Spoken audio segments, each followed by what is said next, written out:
Studio in downtown Gainesville. It's the Martha Zoller Show. Talking the issues and filling in for Martha, it's Dr. Tom Smiley on AM 550 and FM 102.9 WDUN. Always here, always local. Welcome, welcome, boys and girls, men and women, ladies and gentlemen, that covers everyone. Welcome to the Martha Zoller Show. I am Tom Smiley filling in for Martha. A little stuffy, a little drainage. I don't think I'm contagious through the microphone, but you never can. I'll tell you what, I got a mask on over the microphone. So there you go. I put a mask on over the microphone, so you should be fine. If you have any questions, contact Dr. Fauci. I'm sure he'll tell you the truth. All right, well, look, we've got a tremendous show lined up. I have to admit, I'm a little frazzled today. You ever had those mornings? Why can't I leave the house with everything I need at one time? Why do I need to go back and forth, turn around, do U-turns, go back and forth 2 or 3 times before I get to where I'm going with everything I need? I just don't understand it. Age, I suppose. Maybe I need to take some more vitamins or vegetables or something. I reckon the old memory is lapsing a tad. Plus, the paper in the copier machine ran out. I couldn't find any more paper. Plus, I had some issues with my computer. But fear not, great warriors. I've got a great show put together for you today. And we're going to kick it off with your favorite and my favorite. These are the kiddos. They do such a good job. Y'all come in out of the cold. Put the snowball down. That's ice. That's not snow. Come on in, kids. Take it away. I pledge allegiance to the flag of the United States of America and to the republic for which it stands, one nation, under God, indivisible, with liberty and justice for all. Y'all do an outstanding job. I'm very proud of you. Thank you, kids. All right, let me tell you what's going to happen today. We've got a couple of phone interviews that are very, very interesting. So you stay tuned for that. That's like around the 10 o'clock hour or so. Bill Crane will be at 10:30. You've heard Bill many times. He's always a favorite. But I've got some great audio and some great questions, and I just want to talk to you today. I'd like to get your opinion. I really would like to know your opinion. 770-535-2911. 770-535-2911. And what I want to get your opinion about is immigration in general. I know we've talked a lot about Minnesota. I've got some comments about that. But I really want to know, what are some of your solutions? And what do you really want? The listening audience, what do you really want when it comes to immigration policy and immigration matters? What do you really want? And I want you to be honest. If you want open borders and anyone can come in at any time without vetting, fine. Call me or text me and say that's what you want. 770-535-2911. I want to know what you want. So we'll talk about that. I also am going to ask those of you who are, Republicans or President Trump supporters, what do you think about his recent reorganization of the immigration action in Minnesota? Do you see it as a weakness? Do you see it as a pullback?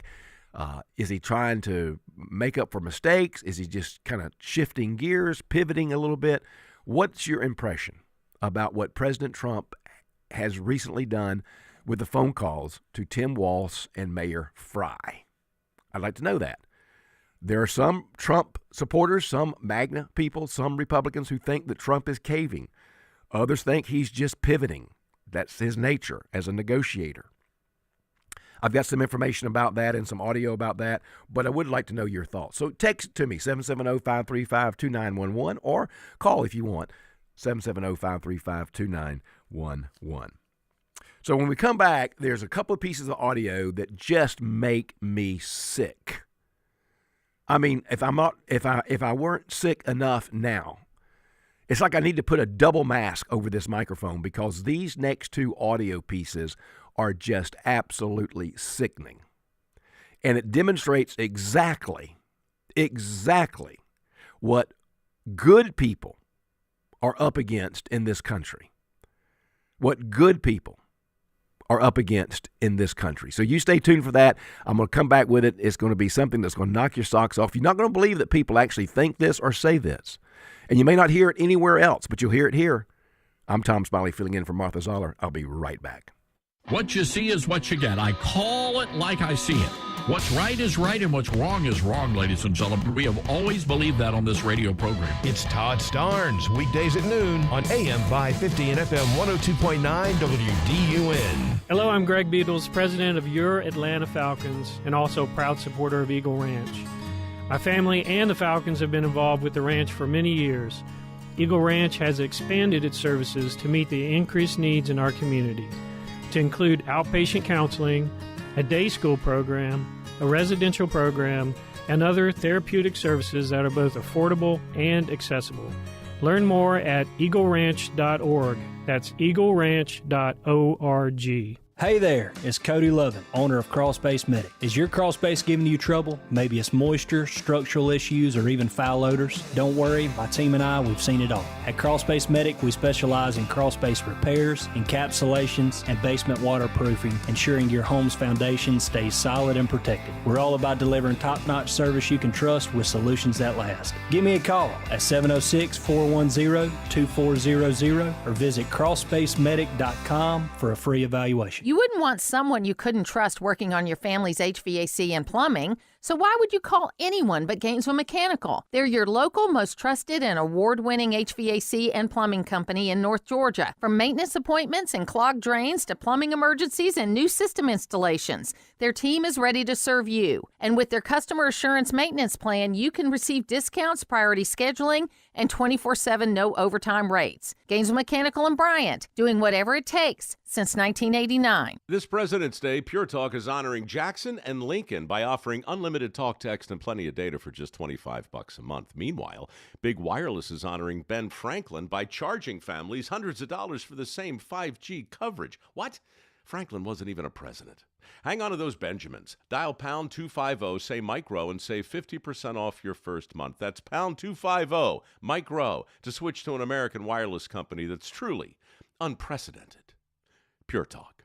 Welcome back to Winter Hack Radio, the place for clever hacks to survive the season. Icy driveway? Well, try spreading sand or birdseed to help with traction. Snowy puppy paws? Well, grab a whisk, brush it off, done. Catch COVID-19? Well, just get... Actually, there's no hack for COVID-19. But if you test positive, prescription medications for COVID exist. Ask your doctor if they're right for you. Visit PfizerForAll.com to learn more. Sponsored by Pfizer. Always here, always local. From the Access WDUN Hardy Chevrolet newsroom, a Hall County legislator recently sponsored a bill that would look to limit non-disclosure agreements between counties and data centers. Details at Access WDUN and coming up on North Georgia's News Talk. It's the Martha Zoller Show, presented by Gainesville Mechanical. From the Northeast Georgia Health System studio in downtown Gainesville on AM 550 and FM 102.9 WDUN. Welcome back to the Martha Zoller Show. I am Tom Smiley filling in for Martha. You can go to the YouTube link or page or whatever, type in Access WDUN, and you can scroll down to the little camera thing there, and you can see live and in person yours truly. I've got my red scarf on. I've got my my little Duke hat that represents the greatest basketball program in the history of the world. And so there you go. You can look live and in person. We got several people watching today. All right, so here we go. Here are two pieces of audio that will make you sick to your stomach and will demonstrate what we're up against, especially with the people that are doing what all they're doing in Minnesota. They're not peaceful protesters. They're not patriots. They're not freedom fighters. They are lunatics. They are evil, in my opinion. They have lost souls. They just have no real intellectual competency at all. And they have an agenda, which is to create chaos and destruction and to overthrow what we have come to love and appreciate about this great country. So here is a guy by the name of Kyle Wagner. I believe that's what his name is. He produced a video that really is calling out people to come and join the fight, but not peaceful protesting, to join the fight. Now, I want you to listen carefully to this guy. Now, I've done something very special for you. After this brief audio clip, I'm going to share with you some additional audio I just sent the producer that it just makes very clear the incompetency of many of those serving in our Congress. So just I'm going to bundle it together for you, okay? I'm going to bundle this together for you. So I know it's a little early in the morning. Don't let it go over your head. But first, listen to this guy. He affirms that he is Antifa, and he has a message for all the women out there whose men might be in this battle. I'm Antifa, and everybody in my DMs and calling me and blowing me up, I love all of you. I understand that the women who see this are really scared that their husbands are going to go and not come back, and that's real, and I am very sorry, ladies, that is what is happening. But I don't understand how you're struggling to follow that they're going to keep killing us if we don't end this. And we can't end this without good men in the streets, armed and ready to protect innocent people from being gunned down by these masked murderers, these fascist occupiers. I need boots on the ground, and I need them prepared to do what needs to be done so that this does not cost more innocent lives. We do not have any more time to let this drag out. I know it sucks, but this is the Iron Front. It's an individual choice. There are no generals in this fight. Stand on your own two. What an idiot. First of all, let me make this very clear, Mr. Kyle Wagner, if that's your name. You don't love the people you just spoke to. You don't love them. You don't even know them. You remind me of one of these prosperity television evangelists who talks about loving people and asking for their money. He doesn't love them. He doesn't know them. You don't know these people you're asking to come in and put their lives on the line. So that's the first thing. You don't, and I doubt very seriously you know what love is, what true love is. Second of all, Mr. Antifa man, what a very convenient opportunity you have now. After making that video, now you've come to another video saying, I'm on the run. I have to disappear for a while. I have to go, but you keep fighting. You coward. You're a coward. Mr. Antifa man, you're a coward. I'm telling you, these people have lost their minds. This is what we're up against. Now, I've bundled something for you. I've just sent this over to the producer extraordinaire, Brother Logan. He's got it for me. This is a discussion from one of our Democratic congresspersons questioning an administrative official about Antifa. He asked the question, what's the biggest threat? The official says, well, we have a great domestic threat. It's called Antifa. And he is saying, well, there's no Antifa. Well, you just heard a guy, and get ready to play this again, Logan. The first part, you just heard a guy say he is Antifa. And calling me and blowing me up, I love all of you. Now listen to this guy in Congress who wants you to believe this movement doesn't really exist. Lastine, will you tell me the organizations that pose on the domestic side, two of the organizations, number one, number two, threat to the homeland at this point? Can you please clarify, like organizations? Any domestic terrorist organization that poses a threat to the homeland as we speak? I'd say the first one, President Trump had just announced executive order domestic terrorist organization, Antifa. That's our primary concern right now. All right, that's what President Trump did. What does the FBI say? We share the same view. When you look at the data right now, you look at the domestic terrorist threat that we're facing, right now, what I see from my position is that's the most immediate violent threat that we're facing on the domestic side. So where is Antifa headquartered? What we're doing right now with the organization. Where in the United States does Antifa exist? If it's a terrorist organization, and I tell you where it exists, Mr. Congressman. Right now, it exists in Minnesota.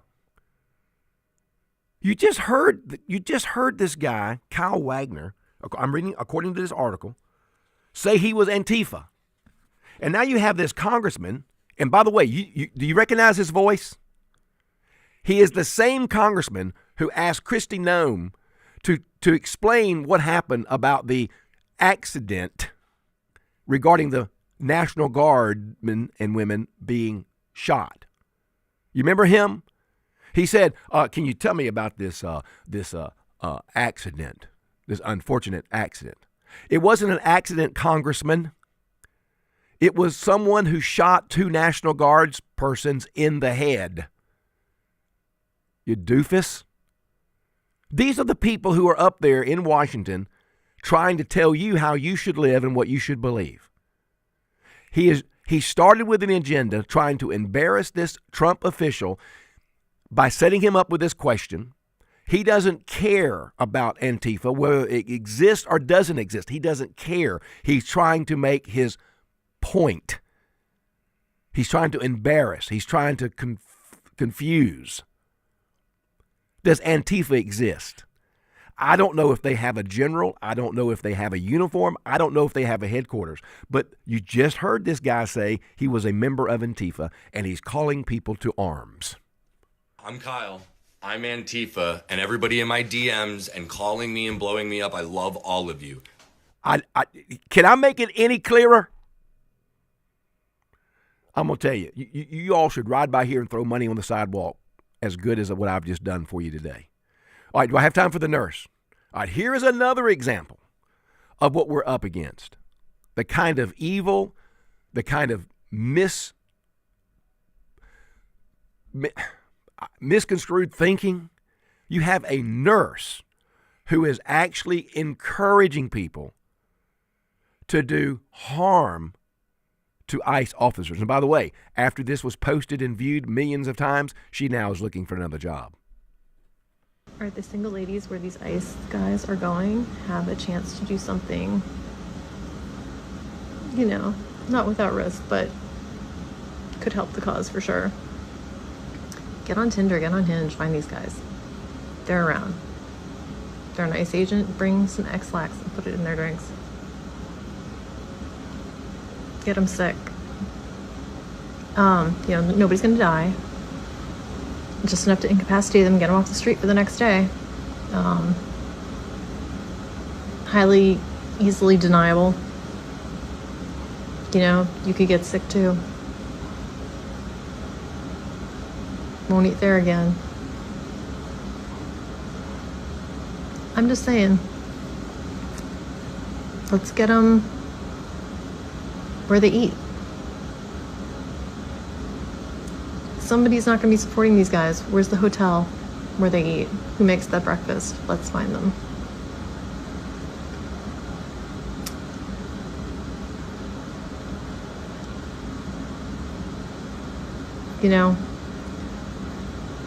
Let's make their lives miserable. I know we're already trying to keep them awake all night. That's good. Anything you can do to make the living conditions bad. Talk to the people who work at the places where they are.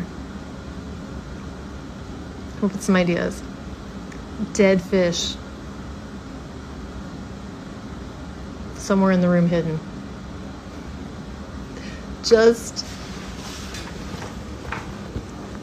stay toxic. Okay, for today's resistance tip, I vote, anybody got any poison ivy, poison oak in their yard? Get some of that up with gloves, obviously. Get it in some water, like a gallon of water. Get the poison ivy oak water, and I'm gonna put it into a water gun. Aim for faces, hands. Get good and wet. That might be a good, like if you're gonna do this, you're gonna be miserable and itch. The bologna on the cars that they're throwing there is a nice touch of hair, takes pain off.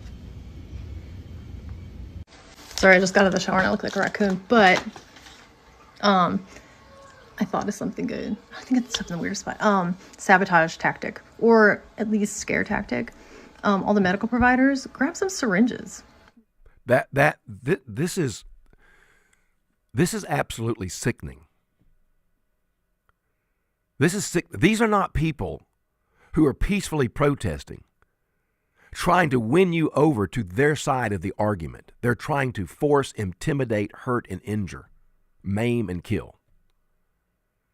This is what we're up against. This is what is going on in that little small enclave there in Minnesota. These are the kinds of people that these white, for the most part, white liberal women are standing in front of cars and moving vehicles for. This kind of person, the Antifa man, this is who they're supporting. They are mentally ill, in my opinion. This person is reportedly a nurse, giving helpful hints on how to make life miserable for legally involved ICE officials doing their job, the law of the land. Spray them with poison ivy and poison oak. Put X-Lax in their food. Put dead fish in their bedrooms. Throw bologna on their cars so that paint will come off. Take a syringe and dip it in something. And these are the people we're fighting. And you want to support them? You want to advocate what they advocate? They are sick individuals, ladies and gentlemen. They are sick. In my personal opinion, they are evil. They are lost souls. That's just my opinion. They are sick. And you've got a congressman basically trying to affirm and advocate.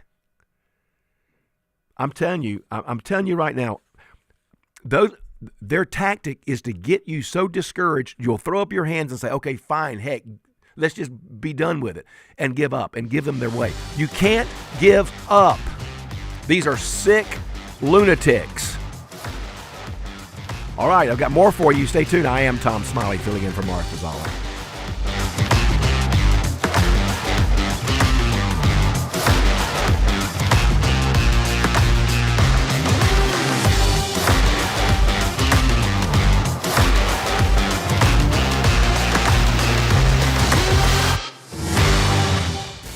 February, join us for Better Together, a free chapel series about relationships, marriage, and family.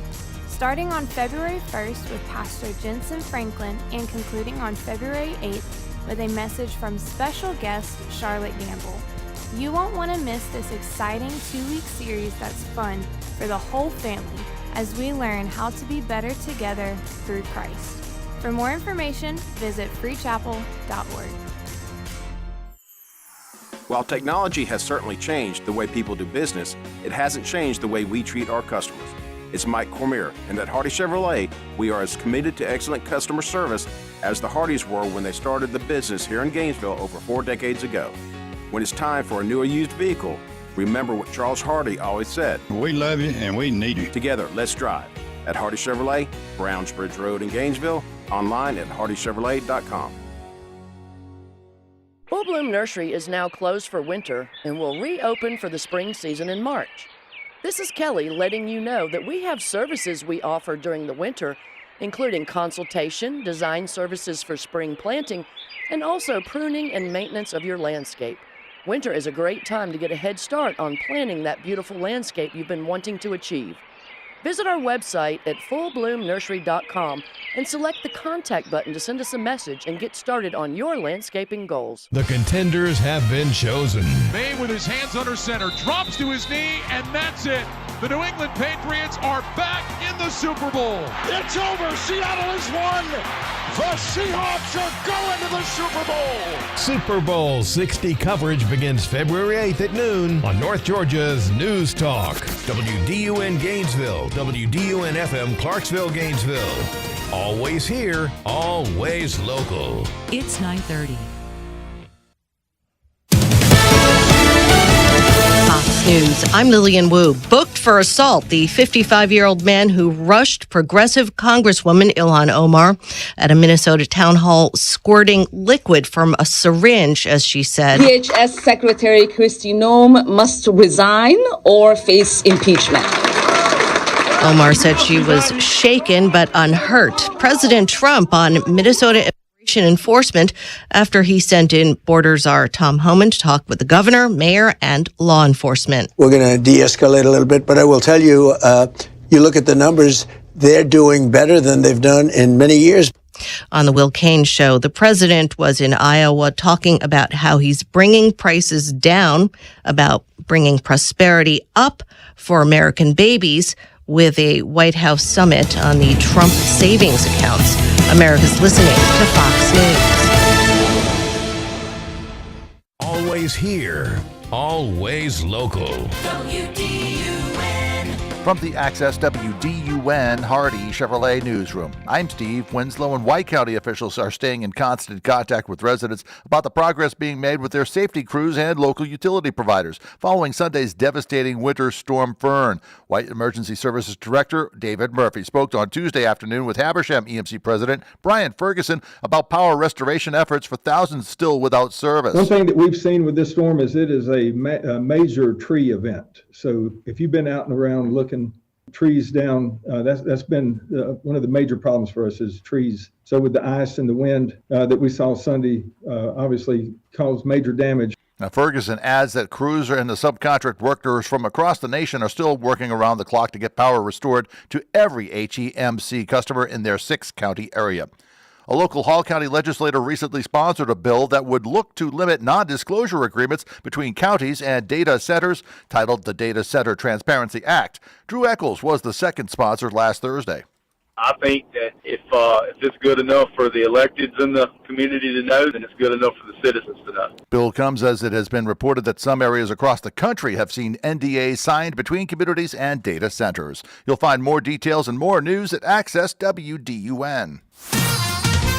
Now here's your Access WDUN weather forecast. Good Wednesday morning to you, North Georgia. We've got some clouds giving way to sunshine. Mid-40s for highs this afternoon. Mostly clear skies, and it's going to get cold again tonight into the mid to upper 20s by early Thursday. From the Access WDUN Weather Center, I'm meteorologist Holly Strano. In Lula, 30 degrees. In Mulberry, now 31. And in Gainesville, 29 degrees. From North Georgia's News Talk, AM 550 and FM 102.9 WDUN. We're talking with Mike Robertson of Oakwood Tire and More. And Mike, I understand you guys have moved.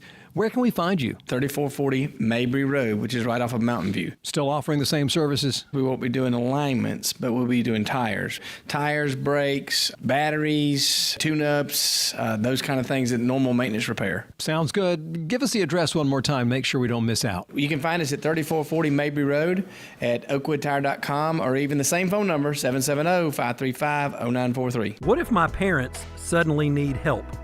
This is Kevin Tharp, elder law and estate planning attorney, and I've helped many people in your situation. With sound advice and planning, there's no reason why you can't help your loved ones as they need extended care late in life. It's up to you, however, to make the first call. Visit my website at kevintharp.com and learn how to get help planning for your family's future. Use the Access WDUN Talk and Text line, presented by M&R Rental at 770-535-2911, and be part of the conversation. From the Northeast Georgia Health System studio in downtown Gainesville, it's the Martha Zoller Show on AM 550 and FM 102.9 WDUN. Welcome back. I'm calm. I'm trying to be calm, collected, cooling down. I'm first of all, I've got this little cold going on, and it's hard to. I've got 2 masks over the microphone here to protect you.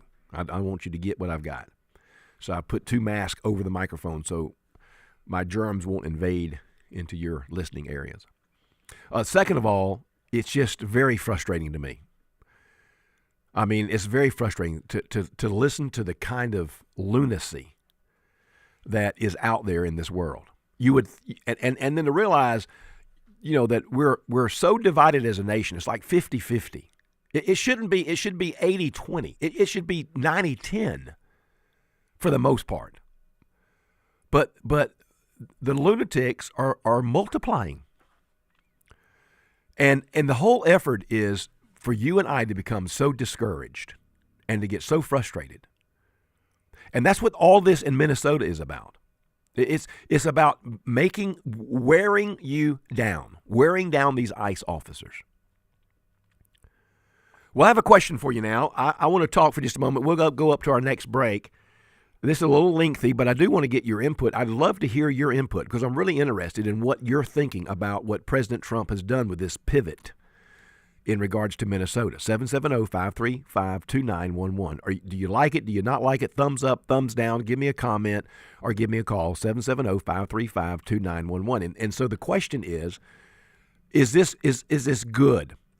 This obvious pivot. I mean, he has replaced the ICE director person with Tom Homan. Tom Homan has come into Minnesota now. President Trump had the conversation with Tim Walz, Jacob Fry, the mayor. They're going to try to tone things down and get things going. Trump insisted it was a good call. Walz said it was a good call. And they're going to focus really on the hard and worst cases. However, Jacob Fry, the mayor, he said, I don't care what you know. I don't care what you heard about the phone conversation. We're not cooperating with ICE officials, with federal officials. That's what he said. We're not cooperating. He didn't say we're not cooperating against those who aren't criminals. He said we're not cooperating. So it's kind of like Hamas in Israel. Hamas says we want to kill Israel. Hamas says Israel doesn't have the right to exist. How do you negotiate peace with people who don't even advocate your right to exist? How can President Trump do anything in Minnesota when a mayor there says we want federal officials out of our city? We don't want them here. We're not going to cooperate with them. He didn't say we're not going to cooperate with them in arresting our landscapers and our yard people, our maids and our restaurant workers. He said we're not cooperating. What? Not even with the pedophiles, the assaulters, the rapists, the robbers, the murderers. Here is President Trump just talking to Will Cain some, and I'll interject some thoughts in between this kind of audio here. But I really want you to think about where you are in this debate. Have you become so weary that you just want it over in Minnesota? Just get out and forget it. Personally, I've been back and forth with it because I am so frustrated.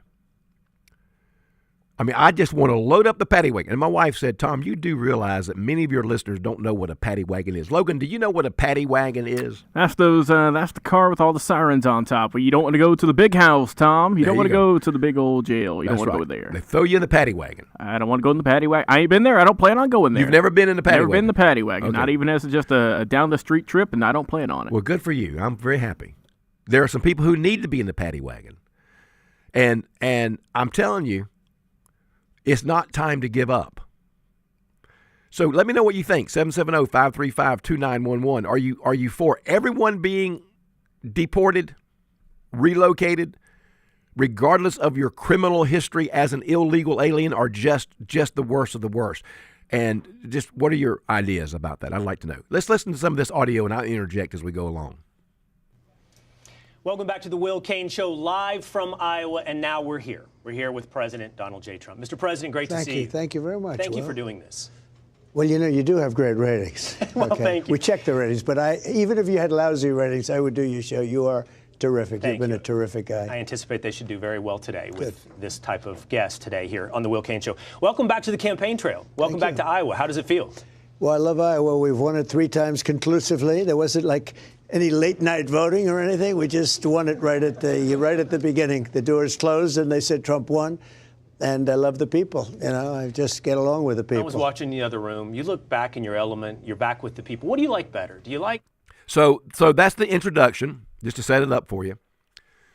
Where President Trump is in Iowa, and he is just having a conversation with Will Cain. There are people there in the restaurant. This is a stand-up interview. They're standing there in the middle of this restaurant. By the way, Joe Biden couldn't have done this. No way the man could have stood in the middle of a room and answered the many questions that Will Cain asked the president. And I will give you, it was a sympathetic interview. It wasn't like one of those hard, pressing, in-your-face, I hate you interviews that Trump has had so many times. But even that kind of interview, I don't believe Biden could have handled. So let's fast forward the tape a little bit and hear President Trump now talking about this pivot that's going on with Tom Homan and some of the policy changes. The message is out that Tom Homan is in. Yeah. Commander Bovino is supposedly leaving Minneapolis along with some CBP agents. Is this a pullback? I don't think it's a pullback. It's a little bit of a change. Everybody in this room that has a business, you make little changes. Bovino's very good, but he's a pretty out there kind of a guy. And in some cases, that's good. Maybe it wasn't good here. But you have to understand, when I watch some of the people that I've been watching over the last few weeks, these are paid insurrectionists. These are paid agitators. These people aren't normal, like, oh, gee, that, they're incensed about anything. How do you get incensed when you go into a state and you're taking criminals out? You're taking monsters out, murderers. We had 11,888 murderers let into our country by other countries, by Biden with his open border stupid policy. It's the dumbest thing I've ever heard. You talk about bad policy.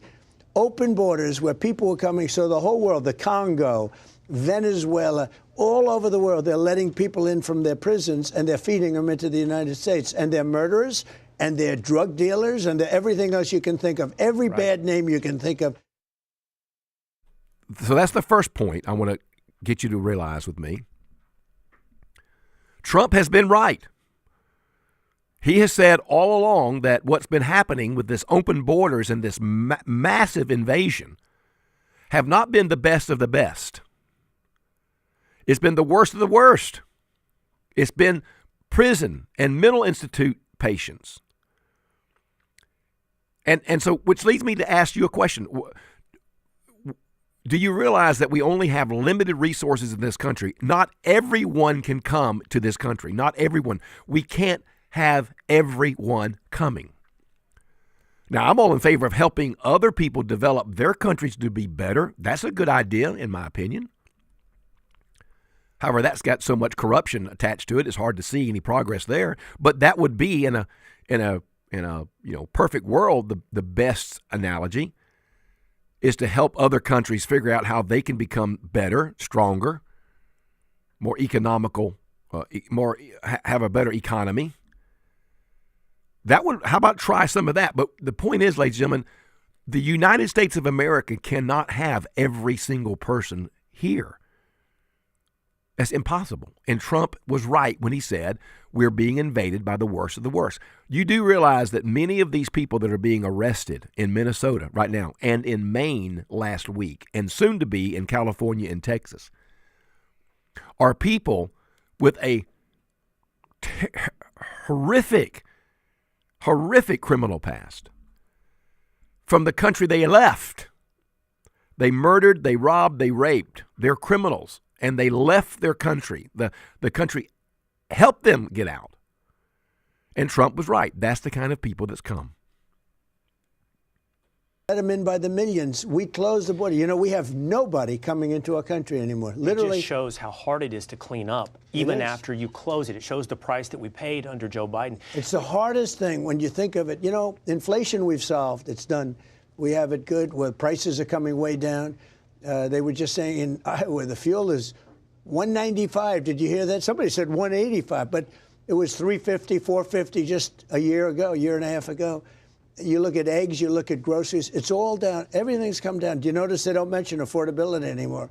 That's like an old-fashioned word. They brought up affordability, but they were the ones that caused it. I didn't cause it. I came in, prices were way too high. We had the highest inflation in the history of our country. 48 years, they say. I say the history. But we had the highest, let's say in 48 years, the highest inflation. Prices were way high. Now I've got the prices down, and they're going down still further. But think of it. We brought fuel from $4, $3.50, $3.75 down to $1.99, $1.08. I was just told in Iowa, $1.85. Yeah. A gallon. No doubt. But that leaves that problem, like you said, the hardest one to solve. People say they want our immigration laws enforced. The hardest one to solve is I remember a conversation that you and I had a year and a half ago with your Secretary of War our friend Rachel Campos Duffy, and you said to me, you looked at me and said, it's going to be difficult when the New York Times runs a picture of a little kid being taken away from their mother. It's going to be difficult. And by the way, that basically happened to you a week ago. It was propaganda and it was false about a 5-year-old. By the way, it was a totally false story totally about the fake 5-year-old. story. Yeah, But you're now dealing with the difficulty of the propaganda in the face of enforcing and I knew illegal that, Will. immigration. I mean, I you said did know. It's always tough. Are you still we committed? take out 25 murderers. We take out drug dealers. We take out a whole group of people by the thousands.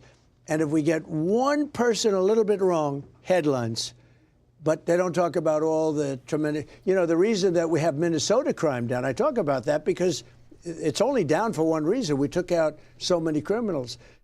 All right, when we come back after this break, Will Cain's going to ask President Trump, is this a pivot or is this a surrender? You're making these changes. You're bringing in Tom Homan. You've had conversations with Waltz and with Fry. Mr. President, is this a pivot or is it a surrender? It's a very interesting question. I'd like to know what you think about that. 770-535-2911. I'd like to know if you think it's a pivot or a surrender. We'll be right back. You're listening to The Martha Zoller Show. Drew Eccles is here with me. So what are your big priorities? You don't eliminate property taxes or income taxes without a way to pay for it. We got to dig into that. It's the Martha Zoller Show, weekdays at 9 on WDUN. Does your office technology slow your team down? Nothing is more frustrating than printers that jam, copiers that won't connect, and service providers that don't follow through. You and your team deserve technology that works. I'm Matt Nick, president of Duplicating Products, and for over 50 years, we've helped North Georgia offices eliminate bottlenecks, reduce downtime, and get reliable support for office technology. Our promise, we do what we say we will do. If you're tired of office equipment headaches, it's time for a change. Visit us today at duplicatingproducts.com. Rise and shine with M&R Equipment and Rental. Your project success is our first job of the day. Whether it's landscaping, construction, or home renovation, we've got your back with our wide range of high-quality tools and equipment. We make starting your day easy. Simply pick your tool, choose your rental period, and get down to business. No job is too big or small. From saws to skid steers, we've got you covered and at prices that won't break your budget. Visit us at mnrrental.com. We're here to help you build a brighter tomorrow. New year, double the savings. It's the double rebates event at Kraus Family Hyundai of Gainesville. Ring in the new year with double rebates. You get twice the factory rebate on all new Hyundai Santa Fe and Palisade models. Plus, you get America's best warranty, a 10-year, 100,000-mile limited powertrain warranty and Hyundai Assurance. That's more money back and more reason to buy before January ends. Rush to Kraus Family Hyundai on Atlanta Highway off I-985 in Gainesville or visit KrausFamilyHyundai.com for full details. Looking for real farm fresh meat? At Potts Family Meats, we bring you beef the way it's meant to be. Raised locally, cut fresh, and packed with the quality only a family operation can deliver. From thick, juicy steaks to tender roast and the freshest ground beef in town, Potts Family Meats brings the farm straight to your table. No shortcuts, no long-distance shipping, just honest, homegrown beef you can trust. Stop in today and taste the difference or shop online at pottsbrosfarm.com to schedule your delivery. Potts Family Meats, farm fresh, family proud, always local. You've got meals to plan, children to ferry from practice to ball games, shopping and dusting, and good grief. Give yourself a break and take your laundry to Townview Coin Laundry. Take your comforters, quilts, blankets, and mattress covers. They'll wash, dry, and fold your laundry, or you can use their industrial-sized machines. Townview Coin Laundry saves wear and tear on your washer and dryer and on you too. Get the stains out at Townview Coin Laundry at the corner of Bradford Street and College Avenue in downtown Gainesville, open from 6 a.m. to 9 p.m. Always here, always local. From the Access WDUN Hardy Chevrolet Newsroom, White County officials continue to work with federal and local agencies in their cleanup efforts from Winter Storm Fern. Details at Access WDUN and coming up on North Georgia's News Talk.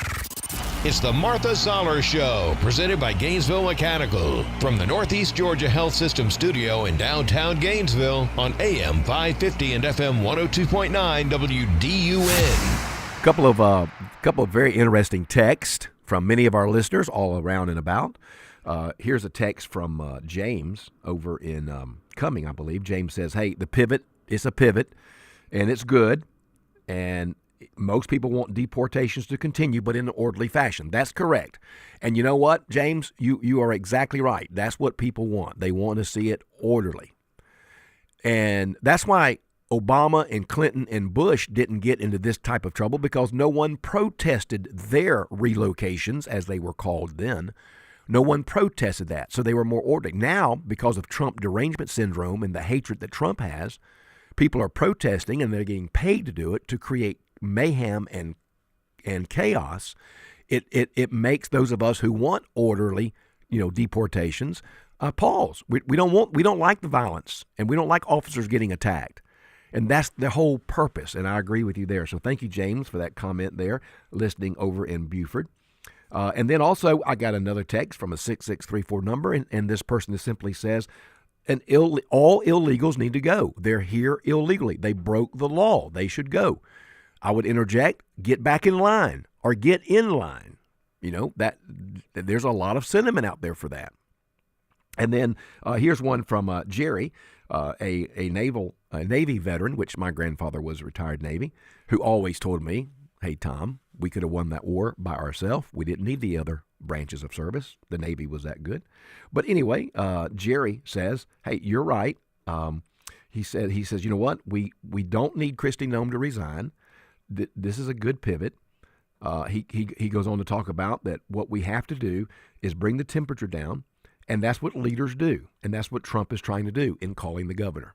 Okay, so good comments. Thank you, listeners, for your text. All right, let's go to the phone call real quick, and I'll come back to what President Trump said about it being a pivot or a surrender. Hey, welcome, Jim. You're on the Martha Zoller Show. Good morning, Tom. I'm with you all the way. Thank you, buddy. We can't take the whole world in. We don't have room for our garbage now. People downriver are drinking our sewage.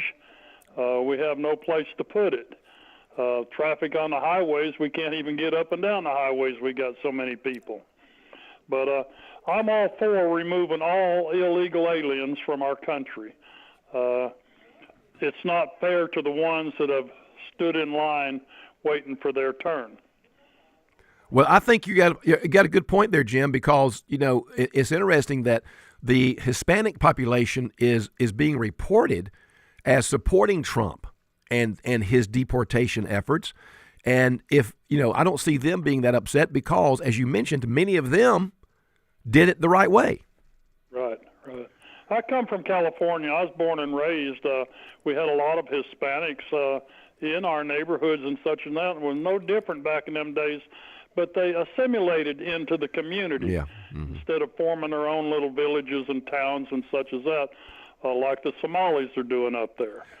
Our biggest problem is we let too many in too fast and didn't allow them to assimilate. Well, Jim, that's a good point. And also, as I mentioned, we don't have the opportunity to let everyone in, and there are some people we need to let in. And, maybe we need to be more selective in who comes in regards to their occupations and their vocations to make our country better. So there you go. Thank you, Jim. Good phone call from Gillsville. Well said.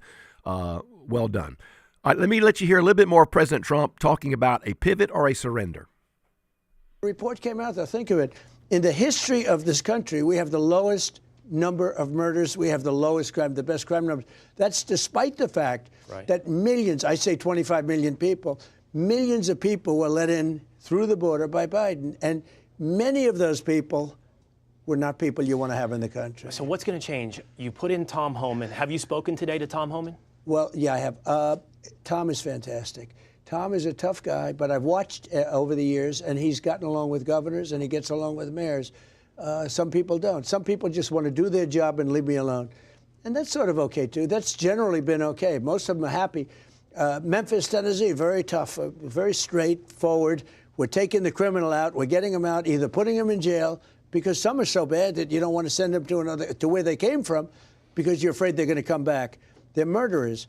So some are very down and straight, and others, Tom, I've noticed, as tough as he is, he gets along very good with governors and mayors. Now, I spoke to the mayor and to the governor yesterday, and they want to see it cleared up. I'm so fascinated by your conversation with Governor Tim Walz. This man has suggested that this is a modern-day Gettysburg. He has likened his situation to Anne Frank in the Holocaust.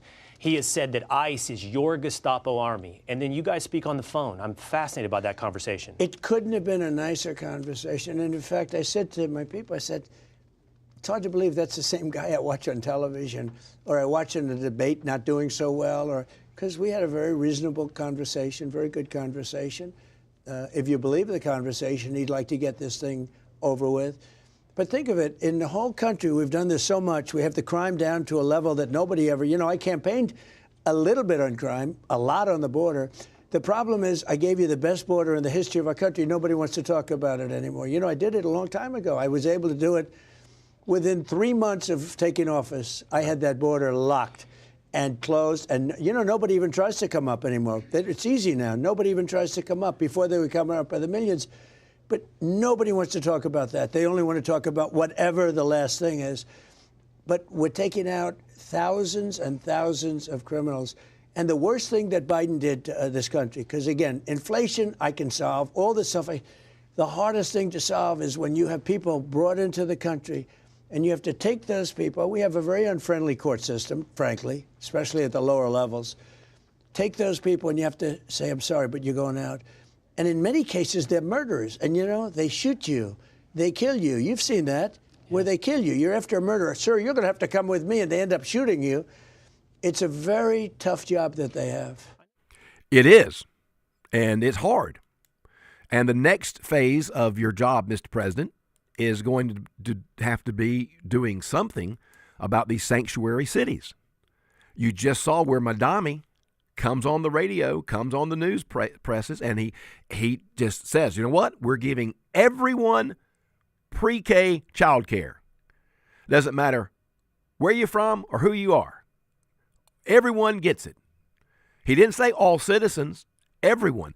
And so do you understand what's happening? That is not a kind thing to do, Mr. Madami, because there are going to be some people who will risk their life just to get to New York, just so they can get the free handouts that you're giving that they can't get in other places. And you're doing them a disservice. You're not helping them. You're hurting them. That's what liberals don't understand. They don't understand the difference between hurting and helping. And Madami is only going to hurt more people with his sanctuary laws. Okay, we got some great interviews coming up next. Stay tuned. I am Tom Smiley, filling in for Martha Zoller.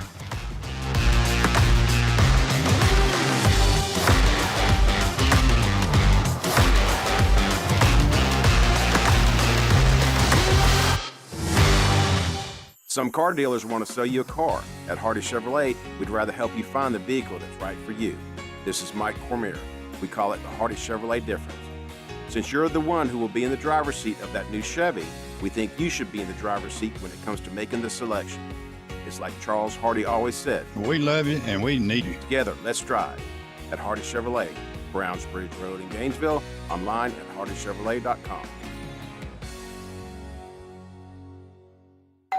Pizza's here. Oh, great. I'd love some, but I'm worried about my stomach issues. If you're worried about having diarrhea, gas, bloating, stomach pain, or loose, oily stools, it may not just be stomach issues. It could be a condition called exocrine pancreatic insufficiency, or EPI. With EPI, the pancreas doesn't release enough enzymes to break down food, but EPI is manageable. Use the symptom checker on identifyepi.com and talk to your doctor. That's identifyepi.com.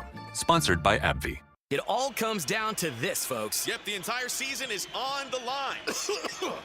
But my throat has officially thrown in the towel. Sounds like you need Vicks VapoCool drops. They're max strength and vaporize sore throat pain.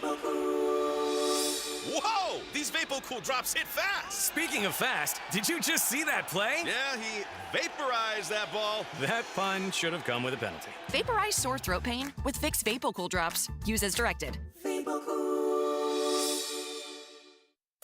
WDUN Gainesville, WDUN FM Clarksville, Gainesville. Always here, always local. It's 10 o'clock. He's playing with fire. I'm Dave Anthony, Fox News. That's what President Trump posted about Minneapolis Mayor Jacob Fry on Truth Social, reacting to the Democrat statement that his city will not enforce federal immigration law. The mayor just replied with a post of his own, saying the job of police is to make people feel safe. This after Fry met with Border Czar Tom Homan, who's now in charge of immigration enforcement in Minnesota. President Trump tells Fox they want to de-escalate the tension, calling what ICE has done for crime there a success. Minnesota has low numbers because of the fact that we took thousands of hardened criminals out of Minnesota. The president also held a rally in Iowa, campaigning for Republicans before the November elections, touting an improved economy and success closing the border. They cannot come in unless they come in legally into our country, and we're letting some great people come in. They have to show that they can love our country. They have to be proud. Not like Ilhan Omar. Did you see what?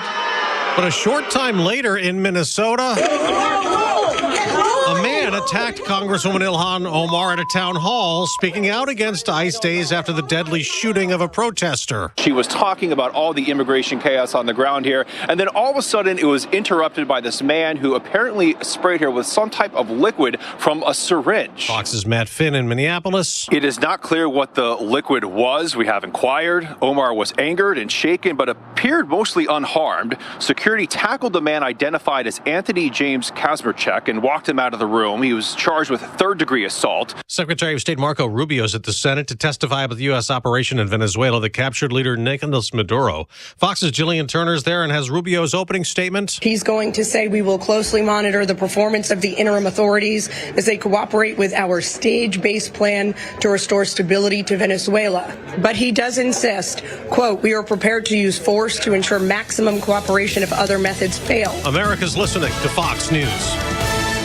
Always here, always local. From the Access WDUN Hardy Chevrolet Newsroom, I'm Steve Winslow. With a few thousand customers of EMCs in the region still facing another day without service, one area utility provider spoke with White County officials and residents about their around-the-clock efforts. Habersham EMC President Brian Ferguson spoke with White County's Emergency Services Director David Murphy on Tuesday, and Ferguson reminds their customers who are still without electricity, linemen and HEMC workers are still working around the clock until everyone is restored. We've worked 24/7. We have enough contractors and other co-ops to help in rotating those crews and getting them rest as they need it. And we will continue to work 24/7 till we get the last meter restored. Ferguson noted that 80%, over 11,000 accounts with HEMC, went without power at some point during Fern's peak Sunday afternoon. A Gillsville man is in jail without bond after authorities accused him of molesting a young girl. Hall County Sheriff's Office spokesperson B.J. Williams said that 32-year-old Teodoro Vasquez Rodriguez was arrested last Friday. This arrest occurred the same day that the offense was disclosed to a counselor at a school. Williams said that Vasquez Rodriguez is accused of molesting a girl under the age of 16 multiple times between August of last year and just last week. Georgia Bureau of Investigation is asking the public for help in solving the 24-year-old homicide case of Anthony Dogan of Toccoa. WDUN's Hamilton Keener reports. The GBI said Dogan was found dead from a gunshot wound during a welfare check at his apartment in the 300 block of South Pond Street. Investigators later determined his death was a homicide and believe he may have been the victim of a robbery. Witnesses reported hearing a single gunshot from the apartment in the early morning hours of January 26, 2022. Information on how to contact the GBI tip line is available at Access WDUN. And State Senator Drew Eccles for District 49 sponsored the Data Center Transparency Act last Thursday at the state's Capitol. The bipartisan bill looks to prohibit any counties, municipal corporations, or other political subdivisions from entering non-disclosure agreements that would prohibit that body from disclosing electricity or water usage. I'm not anti-data center, but I tell you, we need to do a better job as a state. Our processes need to be as transparent as possible. More details and more news at Access WDUN. Now here's your Access WDUN forecast. Good Wednesday morning to you, North Georgia. We've got some clouds giving way to sunshine. Mid-40s for highs this afternoon. Mostly clear skies, and it's going to get cold again tonight into the mid to upper 20s by early Thursday. From the Access WDUN Weather Center, I'm meteorologist Holly Strano. In Blairsville and in Swanee, 28 degrees, and in Gainesville, 30. From North Georgia's News Talk, AM 550 and FM 102.9 WDUN. Hi, I'm John Shackelford, Executive Director of Eagle Ranch. For families in the middle of a struggle, knowing what is needed and where to go for help can be hard. To support these families, we created First Step Counseling. This new program allows families looking for help to meet with an Eagle Ranch counselor to share their story and make a plan for healing and renewal before starting therapy. Counselors are standing by and ready to meet with you and your family in person within a few days, so no long wait list. And like all Eagle Ranch services, no one is turned away because of financial constraints. Schedule a call with our First Step team today by going to eagleranch.org.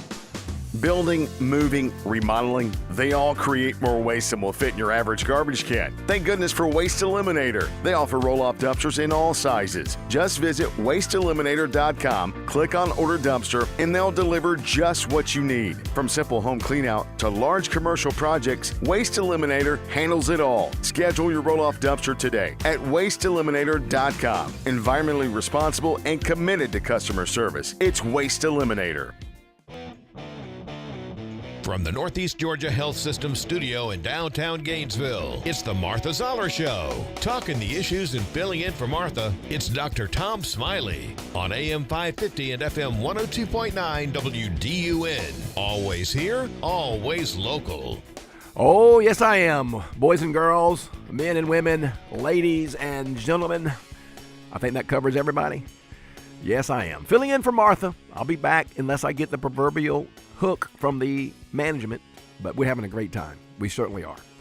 And we come to a segment of our show today where I've talked previously with the folks from Americans for Prosperity, and it's a fine organization, what you might refer to as a very prominent grassroots advocacy organization, in my opinion. And we have a wonderful guest, Tony West, on the line with us. And Tony, we're so happy to have you on the Martha Zoller Show. Thanks for coming. Good morning, Tom. Great to be here. So, Tony, we've got several things in the news from a local perspective. And in our local news, our senator has kind of companioned with a senator from the other side of the aisle to work on some data center legislation. And this is very interesting to our people, but a lot of our people don't really understand what it's all about. Tell us what this data center stuff is all about. Yeah, we're just a couple of weeks into the legislative session. There's already been several bills introduced around this topic.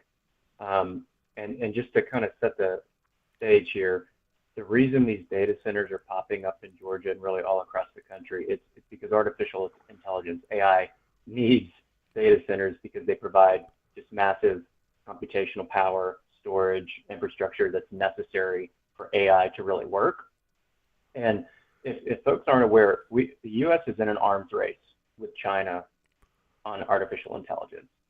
It's imperative the U.S. doesn't fall behind in this emergent technology because many analysts believe that whoever wins this arms race will lead the global affairs in the coming decade. So I think we have to kind of set the stage there.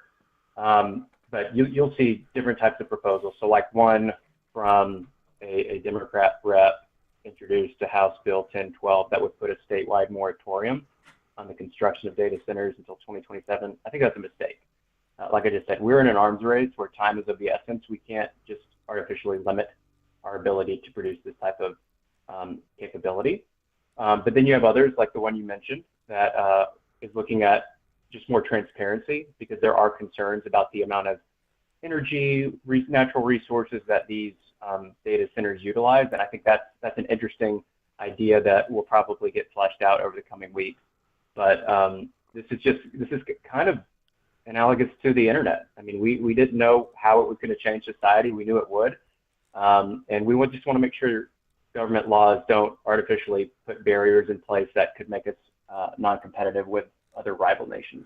Tony, can you give our listeners some maybe one kind of specific example of like what you mean when you talk about kind of an arms race kind of aspect of it? Where I mean, what exactly would the Chinese try to do to get over to put over on us? I mean, in regards to AI, can you give a practical kind of a everyday example? And I know it's a hard topic to kind of explain, but do you have anything that comes to mind?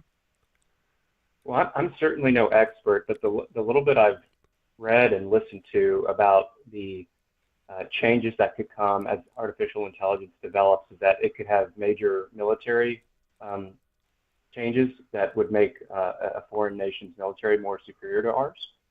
It has the opportunity to change commerce and our economies in dramatic ways, some positive, some negative, but just in economies of scale. Nations could potentially become much more wealthier if done right. So just in the ability to act quickly and have the wealth to be a leader on global affairs is really what we're talking about here. So we can't just say we don't want to do AI, therefore we don't need data centers. That's just not actually a feasible position to hold. But there's a balancing act here too. The state has been giving tax exemptions to businesses that are building these data centers, and AFP has opposed that for years. And thankfully, some legislation is being introduced to kind of address that. One bill would allow existing data centers to keep that tax credit, but anything new would not receive that tax break.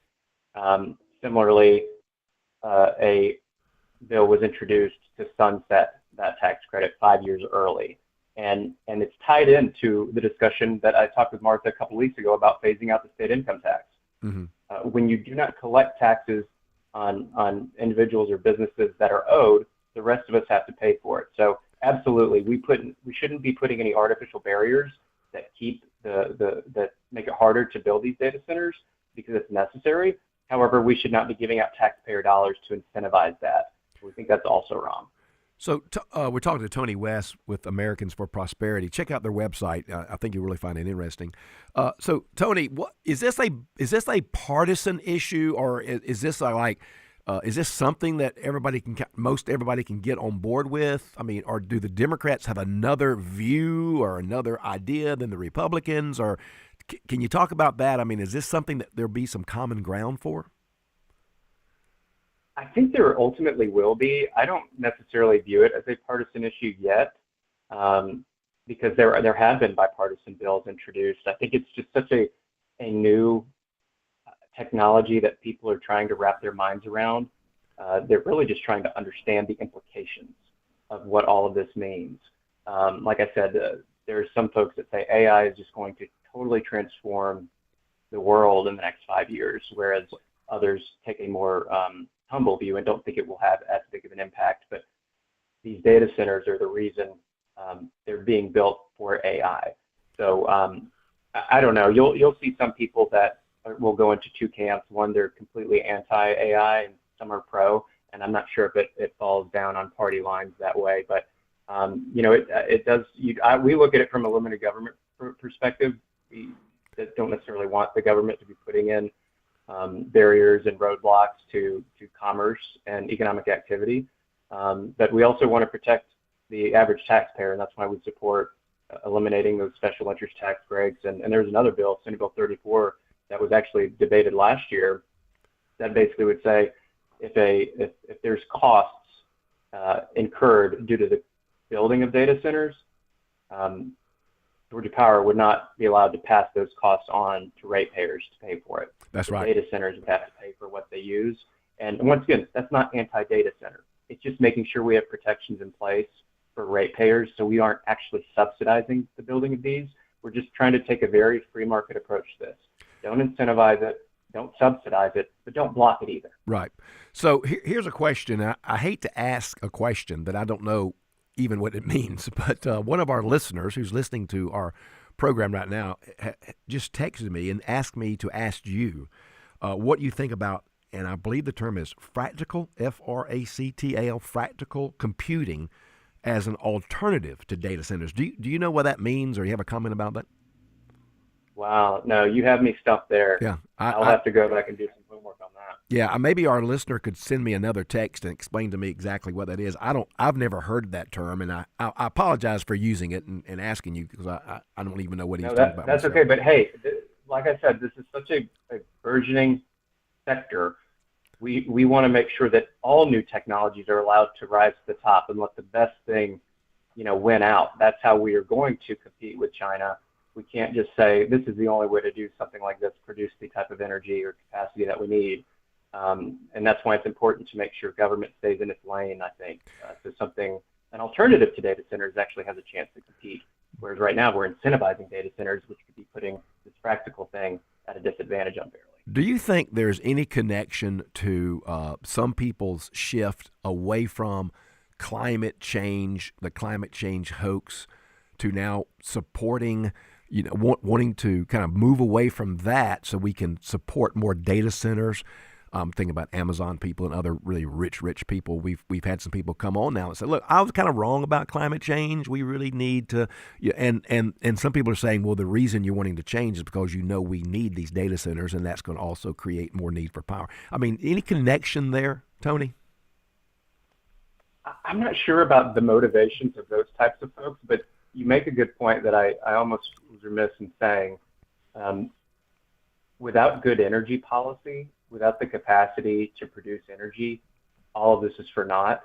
So I do think AI and data centers are connected to an overall strategy on how we produce energy, and whether that be traditional fossil fuels or other methods, we've got to make sure as a state and as a nation we are producing energy. Yeah. Because without that, none of this is going to happen, and we will fall behind China and other competitors. So there is a connection there.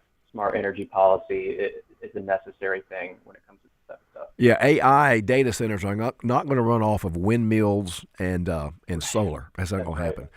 So Tony, a couple of minutes left. What do you know about the economic impact or the economic benefit of a community participating in a build out of one of these large data centers? Is it something that will be beneficial economically to that community? Yeah, I still think the jury's out on that as well. I've heard different arguments on both sides. Some folks are saying how as long as they aren't getting tax abatements or tax exemptions, these data centers have very low overhead, not many employees are there, so they're not necessarily using a ton of traditional infrastructure, but are paying into the tax base. So some folks see that as a benefit. In fact, I think I saw the city of Covington is trying to move forward with a plan to eliminate their property taxes because they expect so much revenue from a data center that's been built there, which is kind of an interesting development that I'm going to watch really closely. But of course, on the other side, some people are concerned about the building of data centers because of, the amount of natural resources, water that they could consume. So I think a lot of eyes are going to be on that. And I think it's fair for people to, look at these test cases and try and learn from them and let that inform policy strategy. But at the same time, like I said, I think that a reflective anti-data center position probably isn't smart for our country's long-term strategies, like that moratorium that was proposed I mentioned earlier. Well, Tony West with Americans for Prosperity, thank you so much for being our guest today on the Martha Zoller Show. I've learned a lot. I'm learning a lot. This is in the local news, the regional news, and I really appreciate your expertise in helping us understand more. I look forward to having you on again when I fill in for Martha. Absolutely. Great to talk with you. Thank you so very much. Tony West, Americans for Prosperity. Look up their website if you'd like and find out more of what they are all about. Okay, we'll take a quick break. We'll come back and continue our conversations on the topics of today. I am Tom Smiley, filling in for Martha Zoller. Wake up and speak up. Wake up. Come on, wake up, America. Join the conversation weekdays at 9 with the Martha Zoller Show on North Georgia's News Talk, AM 550 and FM 102.9 WDUN. Matt Hayes here from Hayes Chevrolet Buick GMC Cadillac in Baldwin. Check out the new savings event here at Hayes. 2026 Chevy Trax for only $24,990. 2025 Chevy Suburbans for $11,000 off MSRP. Or best of all, a 2026 Chevy Silverado 1500, $10,000 off MSRP, including trade assistance rebate. Ask about our free lifetime powertrain warranty and come check out these deals and more at Hayes Chevrolet Buick GMC Cadillac in Baldwin. Hey there, it's Cody Lovin, owner of Crawl Space Medic. Is your crawl space giving you trouble? Maybe it's moisture, structural issues, or even foul odors? Don't worry, my team and I, we've seen it all. At Crawl Space Medic, we specialize in crawl space repairs, encapsulations, and basement waterproofing, ensuring your home's foundation stays solid and protected. We're all about delivering top-notch service you can trust with solutions that last. Give me a call at 706-410-2400 or visit crawlspacemedic.com for a free evaluation. I'm Frank Norton with the Norton Agency. Buying a home just got 10 times more complicated. You need a professional broker by your side to help you through the process. New buyer, seller regulations, lengthy contracts, the crazy mortgage process, inspections, appraisal, and then closing. You need Norton now more than ever. Call us at 770-532-0022 or look for us on the web at gonorton.com. Our family serving North Georgia for 4 generations. This is Cal Cooley with Electronic Sales Company, and joining me today is Charlie Bramwell, Director of Interactive Neighborhood for Kids, better known as INC around here. When we help move your burglar alarm, fire alarm, cameras, and all the other things, I had no idea how impressive and big INC has become. Where's your new location? We moved to Oakwood, the center of Oakwood. Got anything special coming up? Yes, sir. We have several new exhibits coming in within the next month or two. The Department of Transportation is putting in some roads for us. We're talking to the FAA about bringing some monitors in so kids can actually see real-life flights. We have an extremely nice train exhibit. And yesterday, we was donated a train console from an actual train. We're going to refurbish it and put it next to the train exhibit so kids can actually be the train conductor and move levers and valves. I am so excited. Everybody, you need to go down there to INC in Oakwood. Your community partner in protection, Electronic Sales Company. See them today online at electronicsalesco.com. Always here, always local. From the Access WDUN Hardy Chevrolet newsroom, a Hall County legislator recently sponsored a bill that would look to limit non-disclosure agreements between counties and data centers. Details at Access WDUN and coming up on North Georgia's News Talk. Use the Access WDUN Talk and Text line, presented by M&R Rental at 770-535-2911, and be part of the conversation. From the Northeast Georgia Health System studio in downtown Gainesville, it's the Martha Zoller Show on AM 550 and FM 102.9 WDUN. Well, I tell you, it's a very interesting conversation, these data centers. And it's been in our local news because our very own state senator, is signing on to some legislation regarding data centers. That's been all over the news, and it's been reported very accurately and heavily here on WDUN, so you can check that out on our website. What's that website that they can read more about that Drew Eccles interview? You can find it right there, accesswdun.com. It should be right there on the front page, and you can read all about it. And it's very interesting. It's kind of like the internet. Now, the reason we didn't have this much confusion with the internet is because you remember Al Gore, he invented the internet. So he was able to tell us more about it, and we were able to figure it out pretty quickly because Al Gore invented it, right? So unfortunately, we haven't heard if Al Gore has had a hand in inventing AI yet, but give him time, he'll probably take credit.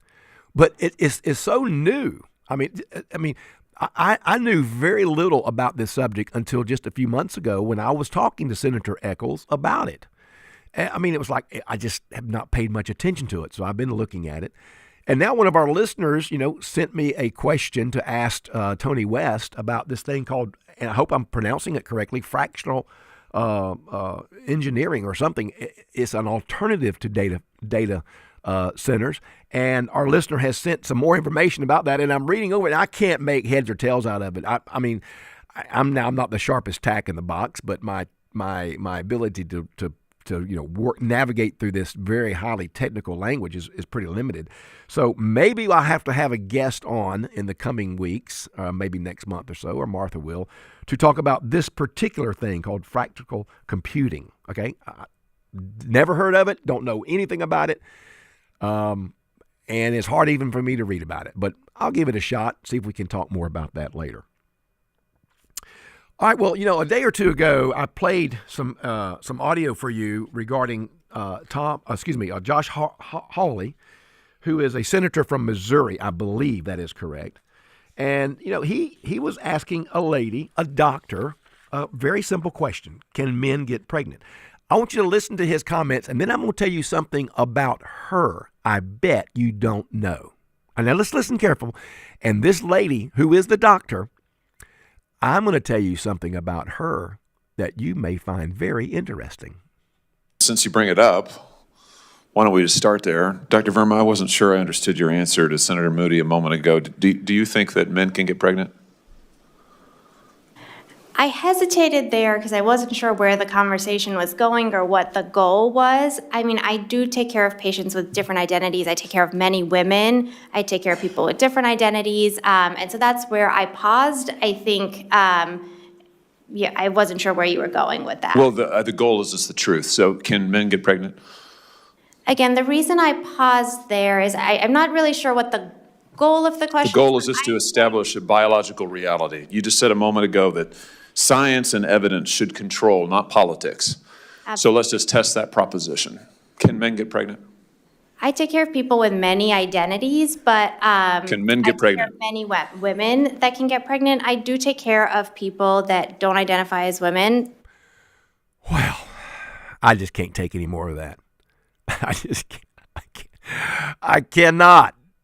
I mean, if you want to look on the live video feed, it's like I got my scarf wrapped around my eyes and my neck. I can't take it anymore.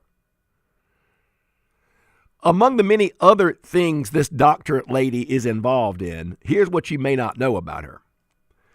She also, according to my research, if it's correct, I'm looking at it, I looked her up. According to what I have found, not only is she, involved with the ACOG, that's a medical group, she also is a person who holds an adjunct assistant professorship at Emory University. Did you know that? This lady, who cannot answer the question, can men get pregnant, serves as an adjunct assistant professor at Emory. I'd like to get the Emory medical director on the phone. And I'd like to ask him, sir or ma'am, whoever you are, whatever,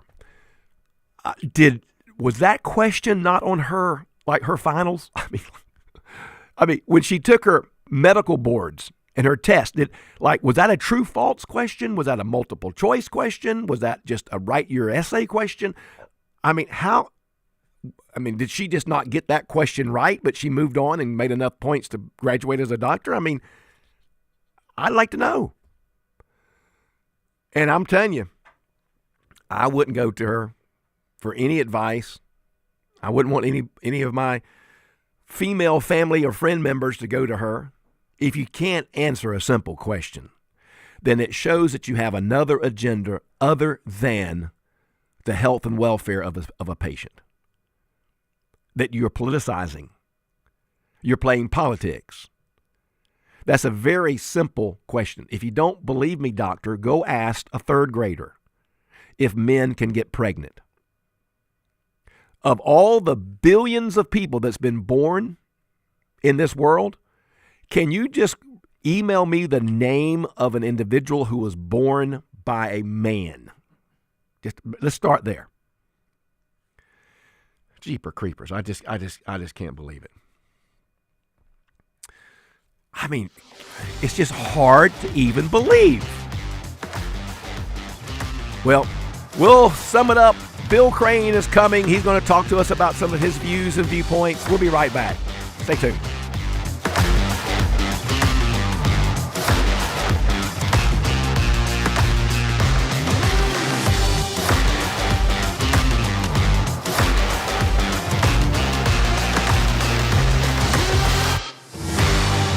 On-time service and experience matter for your home's heating and air system. For more than 40 years, Conditioned Air Systems has been North Georgia's solution for residential HVAC installation, maintenance, and repair. Family owned and operated, we deliver the highest quality service on any brand and model with no hidden fees, promising 100% satisfaction guaranteed.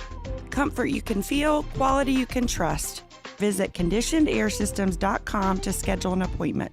Wesley Financial Group is not a law firm. Ask yourself this question. Is it really worth holding on to that timeshare that you know you need to get rid of? Here's the truth. The average maintenance fee just went up over 17%. That could have been 117%, and there's nothing you can do about it. When you buy a timeshare, you give them a blank check for annual maintenance and assessment fees. I'm Chuck McDowell, founder of Wesley Financial Group. For 15 years, I've helped over 50,000 families cancel their timeshare. Not sell it, not transfer it, cancel it. Did you buy a timeshare because they told you it was a great investment and your maintenance fees would never go up? That's a lie. Are you ready to get rid of your timeshare once and for all? Simply call us and I'll send you our timeshare exit kit that explains all your options for cancellation. Call Wesley now for your timeshare exit kit. 800-515-1771. That's 800-515-1771. 800-515-1771.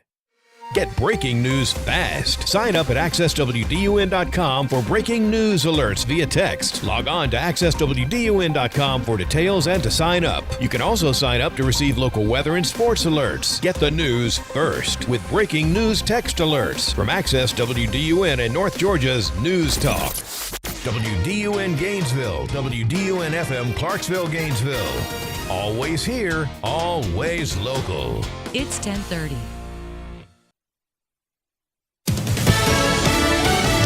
News, I'm Gianna Gelosi. A man who attacked Congresswoman Ilhan Omar has been charged with assault, walking up to her during a town hall last night and spraying her with an unknown liquid from a syringe. Secretary Kristi Noem must resign or face impeachment.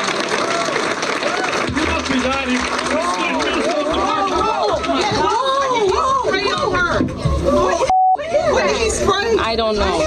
President Trump is looking to turn the temperature down on the unrest in Minneapolis. President Trump has laid out a plan for ending the chaos in Minnesota, which in part requires Minnesota to turn over criminals for deportation.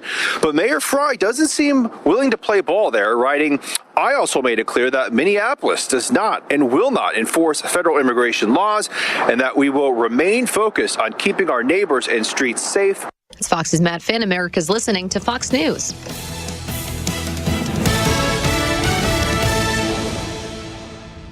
Always here, always local.